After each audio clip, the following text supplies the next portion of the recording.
यीशु प्रभु के नाम में हमारे सभी मसीह भाई बहनों को जय मसीह की। प्रियो प्रभु में हम सभी लोग सुरक्षित हैं। परमेश्वर ने हमें बीते समय में तमाम शैतान की ताकत से, तमाम शैतान की योजनाओं से, उसकी युक्तियों से हमें बचा कर रखा है प्रियो। सो एक नए दिन, नई सुबह में परमेश्वर ने हमें ये अवसर दिया है वचन के माध्यम से बात करने का, प्रार्थना करने का, संगति करने का। आज का वचन हमसे क्या बात करना चाहता है प्रियो, हम देखते हैं। अपने पूरे मन, प्राण, बुद्धि, शक्ति से परमेश्वर से प्रेम करें और परमेश्वर ने बहुत सारी आशीषें आपके जीवन के लिए, आत्मिक उन्नति के लिए रखी हुई हैं। सो प्रियो, प्रभु के हाथों में पूरे विश्वास के साथ अपने आप को समर्पित कर दें। आज का जो वचन है वो पाया जाता है पहला तीमुथियुस उसका 6 अध्याय। मैं 6 पद से लेकर 8 पद तक पढ़ूंगी। यहाँ पर इस प्रकार से लिखा हुआ है, पर संतोष सहित भक्ति बड़ी कमाई है, क्योंकि न हम जगत में कुछ लाए हैं और न कुछ ले जा सकते हैं। यदि हमारे पास खाने और पहनने को हो तो इन्हीं पर संतोष करना चाहिए। ये प्रभु परमेश्वर का वचन है। इसके पढ़े और सुने जाने पर आशीष हो। आमीन। प्रियो, ये वचन हमारे लिए और आपके लिए, उन तमाम मसीह भाई बहनों के लिए है जो प्रभु यीशु में अपने आप को सुरक्षित महसूस करते हैं, प्रभु यीशु मसीह के नाम में अपने आप को आगे बढ़ाते हैं, अपने दिन की शुरुआत प्रभु के नाम से करते हैं, अपने रात में जब वो सोने के लिए जाते हैं तो प्रभु के हाथों में समर्पित कर देते हैं, जब वो किसी कार्य को करते हैं तो प्रभु के हाथों में समर्पित करते हैं। सबसे पहले वो प्रभु के पास आते हैं, प्रभु से प्रार्थना करते हैं और तमाम कामों को परमेश्वर के आशीर्वाद से वो करना चाहते हैं। उन तमाम विश्वासी भाई बहनों के लिए ये वचन है प्रियो। वचन ये बताता है कि हमें और आपको कि संतोष सहित भक्ति बड़ी कमाई है। संतोष सहित भक्ति बड़ी कमाई है, दुविधा वाली भक्ति नहीं। दुविधा क्या है कि ये कार्य होगा या नहीं होगा, सफलता मिलेगी या नहीं मिलेगी, ये असंतोष है प्रियो। संतोष सहित भक्ति मतलब जब हम प्रभु के पास बैठकर हम उससे बात कर रहे हैं, हम उससे प्रार्थना कर रहे हैं, तो सच में यदि हमारे हृदय में ये शांति है कि हमारा परमेश्वर हमारी प्रार्थनाओं को सुनता है, हमारी प्रार्थनाओं का उत्तर देता है, और वही परमेश्वर है जो सब कुछ कर सकता है, हम कुछ नहीं कर सकते।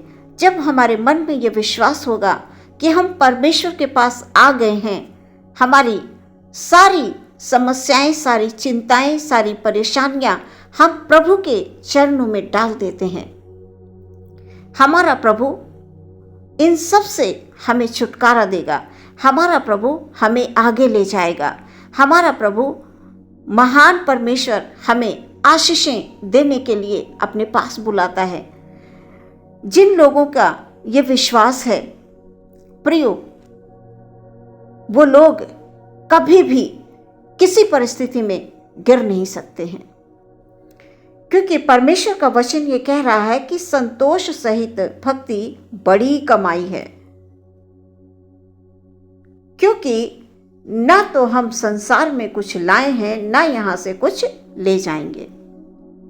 प्रियो, हम संसार में कुछ नहीं लेकर आए हैं। हम सभी लोग जानते हैं कि माता के गर्भ से हम नंगे ही पैदा हुए, और जब हम यहाँ से जाते हैं तब भी हम साथ में कुछ नहीं लेके जाते हैं। प्रियो, हमारे पास जो कुछ भी है, कम है या ज़्यादा है, इसी में हमें संतोष करना चाहिए। यदि कम है तो हमें घबराना नहीं चाहिए कि हमारे पास कम क्यों है। यदि बहुत है तो हमें अहंकार नहीं करना चाहिए कि मुझसे बेहतर कोई नहीं है, क्योंकि वचन में साफ लिखा हुआ है कि ना तो हम इस संसार में कुछ लेकर आए हैं और ना हम कुछ लेकर जाएंगे। हम मनुष्यों के लिए सबसे आनंद का समय प्रियो ये है कि हम प्रभु की संगति के साथ आत्मा में एक होते हैं। जब हम प्रभु की संगति करते हैं तो हम आत्मा में एक हो जाते हैं। परमेश्वर का आत्मा हमसे बात करता है। प्रियो, सबसे सुखद बात, सबसे आनंदित बात यही है कि हम परमेश्वर की आत्मा में होकर बात करते हैं। हमारा परमेश्वर अपने लोगों को अपने पास बुलाता है। प्रियो, ऐसे ही नहीं हम परमेश्वर से प्रार्थना करने के लिए बैठते हैं। परमेश्वर की आत्मा हमारी अगुवाई करता है, वो हमें बुलाता है, वो हमें तैयार करता है आत्मा में। तभी हम अपने सारे काम काजों को छोड़कर प्रभु से प्रार्थना करने के लिए बैठ जाते हैं। अपने जीवन का प्रथम स्थान हम परमेश्वर को देते हैं। अपने कार्य से पहले हम परमेश्वर से प्रार्थना करते हैं, क्योंकि हमें मालूम है कि हम जब परमेश्वर से प्रार्थना करेंगे तो हमारा परमेश्वर हमें सफलता देगा, हमारा परमेश्वर हमारी प्रार्थना को सुन लेगा। जब हमें विश्वास होता है तभी हम बैठते हैं। सो प्रियो, जब हम परमेश्वर की संगति में होते हैं तो परमेश्वर का आत्मा हमसे बात करता है। और हमारा परमेश्वर बड़ा ही दयालु अनुग्रहकारी परमेश्वर है कि हम इस पृथ्वी पर रहते हैं और हमारा पिता आसमान यानी स्वर्ग में, वो स्वर्ग में विराजमान है और हम इस पृथ्वी पर प्रार्थना करते हैं तो परमेश्वर हमसे बात करता है, हमारी प्रार्थना को सुनता है।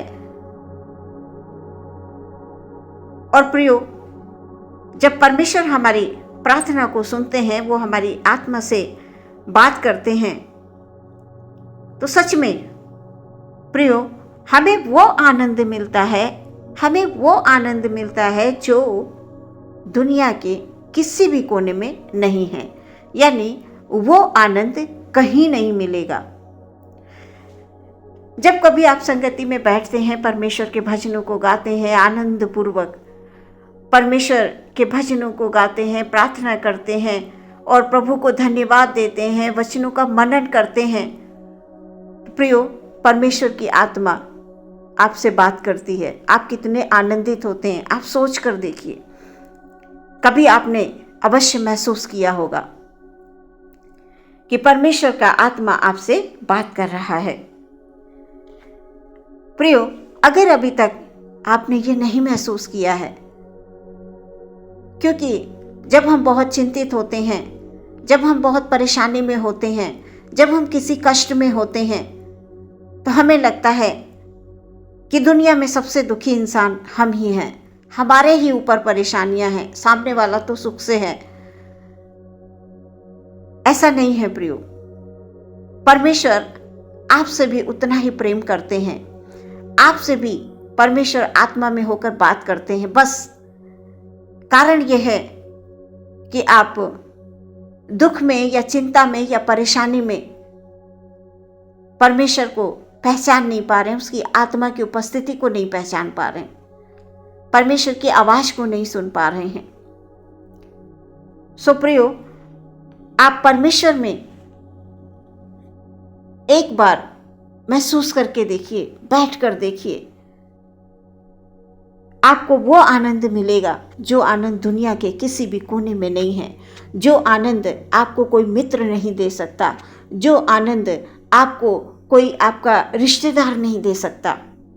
प्रियो, हम परमेश्वर के जो आनंद की तुलना है वो हम किसी वस्तु से, किसी चीज से नहीं कर सकते। ऐसा है हमारे परमेश्वर का आनंद। प्रियो, जिन लोगों को ये अनुभव है कि परमेश्वर के आत्मा ने हमसे बात की है, परमेश्वर का आनंद हमें प्राप्त हुआ है, सच में धन्य हैं ऐसे लोग जिन्होंने परमेश्वर की आत्मा को महसूस कर लिया है। बहुत से लोग ऐसे हैं जो प्रार्थनाएं करते हैं, लेकिन वो उस आनंद को नहीं महसूस कर पा रहे हैं जो परमेश्वर उन्हें देना चाहता है, क्योंकि उन्हें चिंताओं ने घेर कर रखा है। कहीं ना कहीं शैतान बीच में गड़बड़ियों को डाल देता है, वो रुकावट बन जाता है। परमेश्वर और हमारे बीच में रुकावट बन जाता है, और जब वो रुकावट बन जाता है तो हम उस आनंद को महसूस नहीं कर पाते हैं। सो प्रियो, मैं इस वचन के द्वारा ये कहना चाहती हूं कि आप प्रभु के पास आएं, परमेश्वर से बात करें, परमेश्वर की संगति करें, भजन गाएं। वचन ये बता रहा है कि संतोष सहित भक्ति बड़ी कमाई है। संतोष सहित भक्ति। प्रभु से जब आप प्रार्थना करते हैं, जब आपके अंदर संतोष होता है, शांति होती है, आनंद होता है, उससे बड़ी कमाई और कुछ भी नहीं है प्रियो। संसारिक शब्दों में पैसा ही कमाई है। संसारिक शब्दों में पैसा और धन कमाई है, लेकिन वचन के अनुसार संतोष सहित भक्ति वास्तव में महान कमाई है। प्रियो, ये फर्क है कमाई में। हम परमेश्वर के लोग हैं, हमें इस बात का हमेशा स्मरण रखना है प्रियो। जिस दिन हम ये समझ जाएंगे, जैसा कि वचन कहता है, ना तो हम संसार में कुछ लाए हैं, ना हम संसार से कुछ ले जाएंगे। यदि हमारे पास भोजन है, वस्त्र हैं, और हम उसमें संतुष्ट हैं, जो कुछ भी परमेश्वर ने हमें दिया है हम उसमें संतुष्ट हैं, तो सच में परमेश्वर को हमें धन्यवाद देना है। और ये हमारे लिए वचन के अनुसार भक्ति जो है सबसे बड़ी कमाई है प्रियो। इस वचन के द्वारा परमेश्वर बहुत सारी आशीषों को लेकर आए और हम जीवन में निरंतर आगे बढ़ते जाएं। परमेश्वर हमसे यही चाहते हैं कि नित्य हम प्रार्थना में लगे रहें। जब हम उसकी आराधना स्तुति करें तो हम उसमें ये विश्वास रखें कि हमारा परमेश्वर हमारी प्रार्थनाओं को सुन रहा है और हमें उत्तर दे रहा है। आइए प्रियो, हम अपनी आंखों को बंद करेंगे और प्रार्थना में जाएंगे। Hallelujah, hallelujah, hallelujah, hallelujah. पवित्र पवित्र पवित्र सर्वसामर्थी परमेश्वर, धन्यवाद है, धन्यवाद है, धन्यवाद हो प्यारे परमेश्वर प्रभु। खुदाबन खुदाम अपने सभी भाई बहनों को आपके हाथों में समर्पित करते हैं। सुंदर वचन के साथ प्रभु जी हमने बातचीत की है। प्रभु जी हम धन्यवाद देते हैं। हे मेरे परम पवित्र सर्वसामर्थी परमेश्वर, इस वचन के द्वारा प्रभु जी हमारा हर एक भाई हर एक बहन आशीषित हो खुदाबंद। उनके जीवन में सचमुच प्यारे परमेश्वर शांति दे खुदाबंद, आनंद दे। और ये अनमोल आशीष परमेश्वर जो आपने रखी हुई है, उन तमाम आशीषों को प्रभु जी हमारे भाई बहनों पर उंडेल दीजिए खुदाबंद। प्रार्थना करते हैं आज के पूरे दिन के लिए प्रभु जी, आप पूरे दिन हमारे हर एक भाई को हर एक बहन को अपने लहू की सुरक्षा दें, क्योंकि प्रभु परमेश्वर जब हम आपके लहू में छिप जाते हैं प्रभु, तो हमें शैतान की कोई भी ताकत छू नहीं सकती। हमारे आसपास कोई बीमारी, परेशानी, दुख, तकलीफें आ नहीं सकती प्यारे परमेश्वर, क्योंकि हम सब ने प्रभु के लहू में अपने आप को छुपा के रखा हुआ है। प्यारे प्रभु यीशु मसीह, हालेलुया। आपसे मेरी प्रार्थना है प्रभु, आप पूरे दिन हम सबकी सहायता करें, हम सबकी मदद करें। प्रार्थना बड़े विश्वास के साथ अपने उद्धारकर्ता प्रभु यीशु मसीह के नाम से मांगते हैं। सुने और ग्रहण करें पिता, आमीन।